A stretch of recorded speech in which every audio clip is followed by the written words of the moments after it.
Hello all welcome to Toppers world.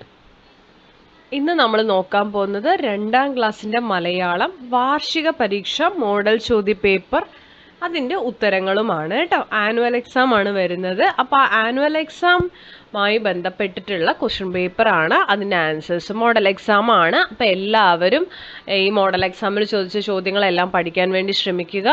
ഇതുപോലത്തെ model തന്നെ ആയിരിക്കും നിങ്ങൾക്ക് എക്സാമിന് വരാൻ പോകുന്നത് ഏറെക്കുറെ. അപ്പോൾ എല്ലാ കൂട്ടുകാർക്കും, എല്ലാ 2ാം ക്ലാസ്സിലെ കുട്ടികൾക്കും നമ്മുടെ ക്ലാസ്സിലേക്ക് സ്വാഗതം. നമ്മുടെ ഈ ചാനൽ ആദ്യമായി കാണുന്നവരാണ് നിങ്ങളെങ്കിൽ ഒന്ന് സബ്സ്ക്രൈബ് ചെയ്ത് സപ്പോർട്ട് ചെയ്യുക. അതുപോലെ തന്നെ ക്ലാസ്സുകൾ നിങ്ങൾക്ക് ഇഷ്ടപ്പെടുന്നുണ്ടെങ്കിൽ ലൈക്ക് ചെയ്യാൻ മറക്കരുത്. അപ്പം നമുക്ക് നോക്കിയാലോ, 2ാം ക്ലാസ്സിൻ്റെ മലയാളമാണ്. ആദ്യം നമുക്ക് തന്നിരിക്കുന്നത് ഒന്നാമത് തന്നെ നമുക്ക് നിറം നൽകൂ എന്ന് പറഞ്ഞിട്ടുള്ളതാണ്. നിങ്ങൾക്ക് തന്നിരിക്കുന്നതിന് നിങ്ങൾ കളർ കൊടുത്താൽ മതി. ഒരു അമ്മ പക്ഷിയും കുട്ടിപ്പക്ഷികളും ഒരു മരച്ചില്ലയിൽ ഇരിക്കുന്ന ചിത്രമാണ്. ഇത് നിറം കൊടുക്കുക കേട്ടോ. നിങ്ങൾക്ക് ഇഷ്ടമുള്ള കളർ കൊടുക്കാം. ഞാനിവിടെ കളർ കൊടുത്ത് കാണിക്കാൻ വേണമെങ്കിൽ, എനിക്ക് കളർ കൊടുക്കാൻ പറ്റില്ല എങ്കിലും ഞാനൊന്ന് കാണിച്ചു തരാം ചെറുതായിട്ട്. ഇഷ്ടമുള്ള കളർ ഇതുപോലെ കൊടുക്കുക കേട്ടോ. ഇതിൽ കൊടുക്കാൻ കുറച്ച് ലിമിറ്റേഷൻസ് ഉണ്ട്. നിങ്ങൾക്ക് ഇഷ്ടമുള്ള പോലെ കളറൊക്കെ നന്നായിട്ട് കൊടുക്കാം. നിങ്ങൾക്ക് അറിയില്ലേ, അതുപോലെ ഇതുപോലെ ഏതെങ്കിലുമൊക്കെ നിറം കൊടുക്കുക കേട്ടോ. എനിക്കിതിൽ കൊടുക്കാൻ പറ്റാത്തത് കൊണ്ടാണ്, ഇല്ലെങ്കിൽ ഞാൻ കൊടുത്ത് കാണിച്ചിട്ടുണ്ടാവും. നിങ്ങൾ കൊടുക്കുക. നെക്സ്റ്റ് പ്രവർത്തനം 1 വായിക്കാം എഴുതാം. കുറുക്കനും കൊക്കും. അപ്പോൾ ഇത് ആദ്യം നിങ്ങൾ വായിക്കുക. ഒരിക്കൽ ഒരു കുറുക്കൻ തൻ്റെ കൂട്ടുകാരനായ കൊക്കിനെ വിരുന്നിന് ക്ഷണിച്ചു. അപ്പോൾ കുറുക്കൻ കൂട്ടുകാരനായ കൊക്കിനെ വീട്ടിലേക്ക് ഒരു വിരുന്ന് കഴിക്കാൻ വേണ്ടിയിട്ട്, ഒരു ഫുഡൊക്കെ കഴിക്കാൻ വേണ്ടി നമ്മൾ വിരുന്നിന് പോയില്ലേ, വിരുന്ന് ക്ഷണിച്ചു. കുറുക്കൻ നല്ല പായസം ഉണ്ടാക്കി. ഒരു പരന്ന തളികയിലാണ് കുറുക്കൻ പായസം വിളമ്പിയത്. അപ്പോൾ കുറുക്കൻ നന്നായി പായസമൊക്കെ ഉണ്ടാക്കിയിട്ട് ഒരു പരന്ന തളികയിലാണ് പായസം വിളമ്പിയത്. കുറുക്കൻ പെട്ടെന്ന് തന്നെ പായസം നക്കി കുടിച്ചു. അങ്ങനെ പെട്ടെന്ന് പായസം നക്കി കുടിച്ചു. എന്നാൽ പാവം കൊക്കിന് തൻ്റെ നീളമുള്ള ചുണ്ടുകൊണ്ട് ആ തളികയിലാണ്, താലികയിലല്ല. അപ്പോൾ നിങ്ങൾക്ക് അറിയാലോ, ആ കൊക്ക് വെച്ചിട്ട് അതിനെ എന്ത് ചെയ്യാൻ പറ്റില്ല, ആ തളികയിൽ നിന്നും പായസം കുടിക്കാൻ കഴിഞ്ഞില്ല. കൊക്ക് വിശപ്പോടെ അവിടെ നിന്നു. പിറ്റേ ദിവസം കൊക്ക് കുറുക്കനെ തൻ്റെ വീട്ടിലേക്ക് ക്ഷണിച്ചു. അടുത്ത ദിവസം കൊക്ക് കുറുക്കനെ തൻ്റെ വീട്ടിലേക്ക് ക്ഷണിക്കുകയാണ്. കൊക്ക് പായസം വിളമ്പിയത് കഴുത്ത് ഇടുങ്ങിയ ഒരു ഭരണിയിലായിരുന്നു. അപ്പോൾ ഒരു ഭരണിയിലാണ് കൊക്ക് എന്ത് ചെയ്തത്, കുറുക്കന് പായസം കൊടുക്കണത് കേട്ടോ. കൊക്ക് തൻ്റെ നീളമുള്ള ചുണ്ട് ഭരണിക്കുള്ളിലിട്ട് സുഖമായി പായസം കുടിച്ചു. കുറുക്കന് ഭരണിക്കുള്ളിലേക്ക് വായ കടത്താൻ കഴിഞ്ഞില്ല. കാരണം ആ ഭരണിയുടെ ആ ഒരു വായ ഭാഗം എന്ന് പറയുന്നത് കുഞ്ഞതായിരുന്നു. അപ്പൊ കുറുക്കൻ അതിനകത്തേക്ക് തലയിടാൻ പറ്റിയില്ല. കുറുക്കൻ ലജ്ജിച്ച് തല താഴ്ത്തി. അപ്പൊ കുറുക്കന് ആകെ കൂടെ ചമ്മി. കുറുക്കൻ അല്ലേ, അതെന്താണ് കൊക്കിനോട് താൻ ചെയ്ത തെറ്റെന്ന് കുറുക്കന് മനസ്സിലായി. താൻ ചെയ്ത തെറ്റ് കുറുക്കന് മനസ്സിലായി. ഇനി ചോദ്യമാണ്. താഴെ തന്ന ചോദ്യങ്ങൾക്ക് ഉത്തരം എഴുതുക. ആരെയാണ് കുറുക്കൻ വിരുന്നിന് ക്ഷണിച്ചത്? ഉത്തരം കൊക്കിനെ. കുറുക്കൻ പായസം വിളമ്പിയത് എന്തിലാണ്? ഒരു പരന്ന തളികയിൽ. കൊക്കിന് പായസം കുടിക്കാൻ കഴിയാഞ്ഞത് എന്തുകൊണ്ട്? നീളമുള്ള ചുണ്ട് കാരണം. കൊക്ക് കുറുക്കന് പായസം നൽകിയത് എന്തിലാണ്? കഴുത്ത് ഇടുങ്ങിയ ഒരു ഭരണിയിൽ. ഈ കഥയിൽ നിന്നും നിങ്ങൾക്ക് മനസ്സിലായ ഗുണപാഠം എന്താണ്? മറ്റുള്ളവരോട് എങ്ങനെ പെരുമാറുന്നുവോ അതുപോലെ തന്നെ തിരിച്ചു ലഭിക്കും.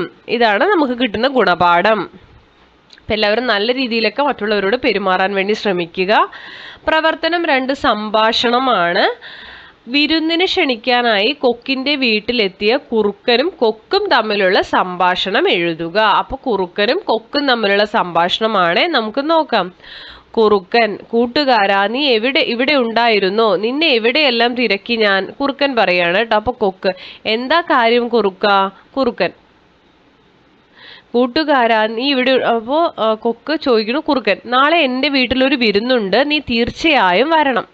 കൊക്ക്: സന്തോഷം, ഞാൻ എന്തായാലും വരാം. നീ എന്താണ് വിരുന്നിന് ഉണ്ടാക്കുന്നത്? എന്താണ് ഭക്ഷണം എന്നാണ് ചോദിക്കുന്നത്. കുറുക്കൻ: ഞാൻ നല്ല പാൽപ്പായസം ഉണ്ടാക്കാം, നമുക്ക് ഒരുമിച്ച് കഴിക്കാം. കൊക്ക്: എന്താ കുറുക്ക വിശേഷം? കുറുക്കൻ: നാളെ എൻ്റെ പിറന്നാളാണ്, നീ വരാൻ മറക്കല്ലേ. കൊക്ക്: ഇല്ല കുറുക്ക, ഞാൻ തീർച്ചയായും വരാം. ഇത്രയേ ഉള്ളൂ കോൺവെർസേഷൻ കേട്ടോ. ഇനി പ്രവർത്തനം 3 ഡയറി എഴുതാമാണ്. കുറുക്കന് തൻ്റെ തെറ്റു മനസ്സിലായി.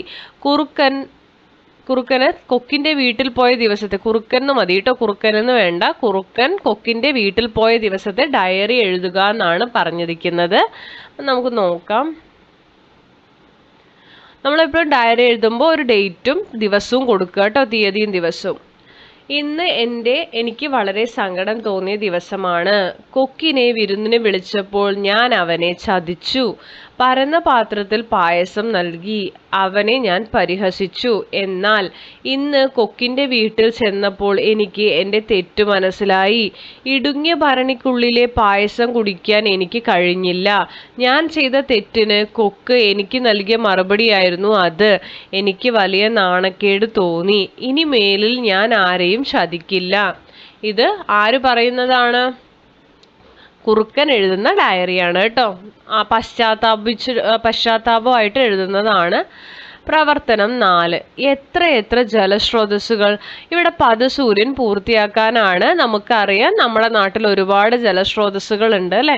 എൻ്റെ നാട്ടിലെ ജലസ്രോതസ്സുകളാണ് പുഴ, കിണർ, കുളം, തോട്, കടൽ, കായൽ. ഇതെല്ലാം ജലസ്രോതസ്സുകളാണ്. ബി. ജലസംരക്ഷണവുമായി ബന്ധപ്പെട്ട ഒരു പോസ്റ്റർ വാക്യം എഴുതുക. ജലസംരക്ഷണവുമായി ബന്ധപ്പെട്ട ഒരു പോസ്റ്റർ ഉണ്ടാക്കണം. അപ്പൊ നമുക്ക് അതിലൊരു വാക്യം മതി കേട്ടോ. ജലം ജീവാമൃതം, ഒരു തുള്ളി പോലും പാഴാക്കരുത്. അപ്പൊ നമ്മൾ ആരും വെള്ളം, അതന്നെയാണ് ജലം കേട്ടോ, ആവശ്യമില്ലാതെ പാഴാക്കരുത്. ടാപ്പൊക്കെ തുറന്നിട്ടിട്ട് അടയ്ക്കാൻ മറന്നു പോകും. ആവശ്യമില്ലാതെ വെള്ളം മലിനപ്പെടുത്തും. ഇതൊന്നും നമ്മൾ ചെയ്യാൻ പാടില്ല. പ്രവർത്തനം 4. കൃഷി ഉപകരണങ്ങളുടെ ഉപയോഗം എഴുതുക. അപ്പൊ നമുക്ക് ഓരോ കൃഷി ഉപകരണങ്ങൾ തന്നിട്ടുണ്ട്. ഇതൊക്കെ എന്തിനാണ് ഉപയോഗിക്കുന്നതെന്ന് ഒന്ന് എഴുതി നോക്കാം. ആദ്യം കലപ്പയാണ്, മണ്ണ് ഉഴുതുമറിക്കാൻ ഉപയോഗിക്കുന്നു. അടുത്തത് മൺവെട്ടിയാണ്, മൺവെട്ടി മണ്ണ് കിളയ്ക്കാനും തടമെടുക്കാനും ഉപയോഗിക്കുന്നു. അടുത്തത് റാക്കാണ്, പുല്ലും ചപ്പുചവറുകളും നീക്കം ചെയ്യാൻ ഉപയോഗിക്കുന്നു. അടുത്തത് അരിവാളാണ്, പുല്ല് ചെത്താനും വിളവെടുക്കാനും ഉപയോഗിക്കുന്നു. കോടാലി മരം വെട്ടാൻ ഉപയോഗിക്കുന്നു.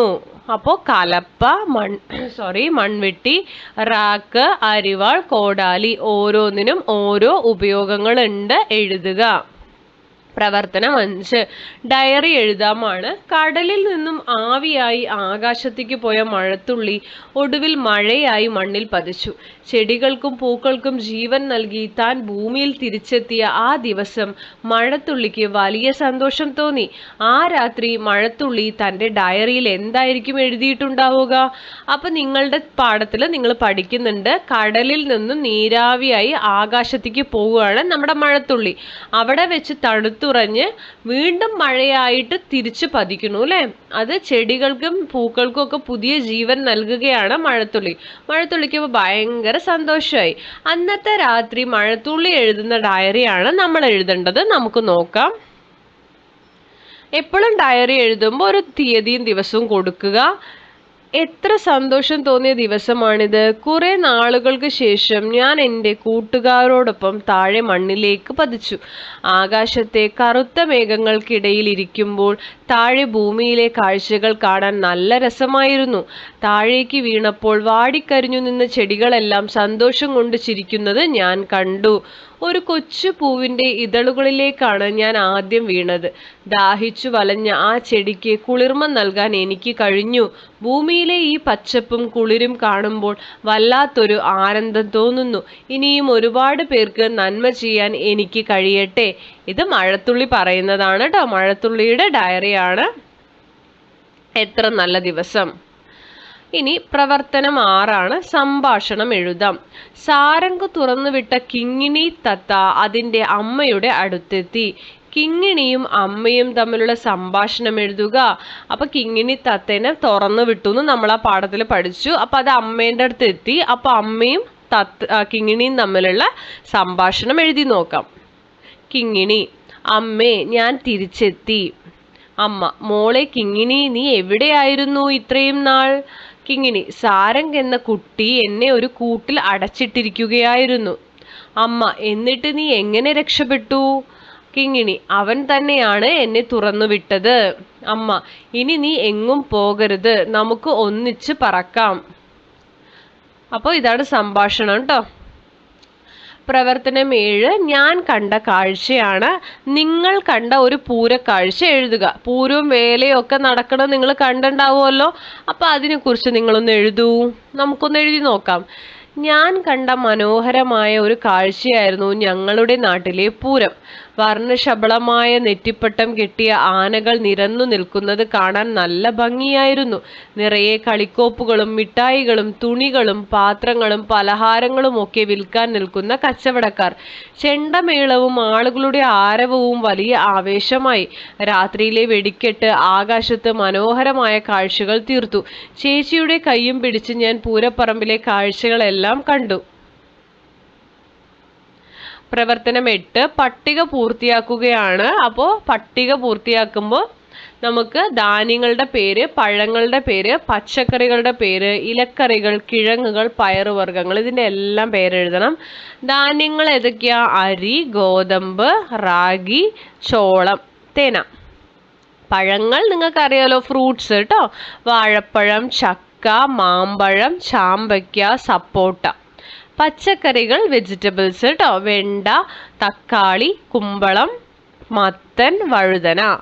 ഇനി ഇലക്കറികളാണ് ഇലവർഗ്ഗങ്ങൾ കേട്ടോ. ഇല വരുന്നത് മുരിങ്ങയില, കറിവേപ്പില, പച്ചച്ചീര, ചുവന്ന ചീര, മണിത്തക്കാളി ചീര. ഇനി കിഴങ്ങ് വർഗ്ഗങ്ങളാണ് ഉരുളക്കിഴങ്ങ്, ചേന, ചേമ്പ്, മധുരക്കിഴങ്ങ്, മരച്ചീനി. പയറുവർഗ്ഗങ്ങൾ പയർ, ബീൻസ്, ചെറുപയർ, വൻപയർ, അവര. ഇത്രയും നമ്മൾ കാണുന്ന അല്ലെങ്കിൽ നമുക്ക് അറിയാവുന്ന പച്ചക്കറികളും പഴങ്ങളും ധാന്യങ്ങളും ഒക്കെ തന്നെയാണ് കേട്ടോ. നിങ്ങൾക്ക് ഏതെങ്കിലും അറിയുകയാണെങ്കിൽ നിങ്ങൾക്ക് അത് എഴുതാവുന്നതാണ്. പ്രവർത്തനം 9 കുഞ്ഞു വീടിൻ്റെ ചിന്തകൾ. സ്കൂൾ അവധിയായി. കുട്ടികൾ ആരുമില്ലാതെ സ്കൂൾ മുറ്റത്ത് കുഞ്ഞു വീട് തനിച്ചായി. കുഞ്ഞു വീടിന് വീണ്ടും മൈലാഞ്ചി മലയുടെ കിഴക്കേ ചെരുവിലേക്ക് തിരിച്ചു പോകണം. എന്തൊക്കെയാകും കുഞ്ഞു വീട് ചിന്തിച്ചിട്ടുണ്ടാവുക? നമുക്ക് നോക്കാം. എനിക്ക് എൻ്റെ പഴയ വീട്ടുമുറ്റത്ത് പോകാൻ കൊതിയാകുന്നു. മൈലാഞ്ചി മലയുടെ കിഴക്കേ ചെരുവിലേക്ക് എനിക്ക് മടങ്ങിപ്പോകണം. അച്ഛനെയും അമ്മയെയും കുട്ടികളെയും മുത്തശ്ശിയെയും ഒക്കെ കണ്ടിട്ട് എത്ര ദിവസമായി.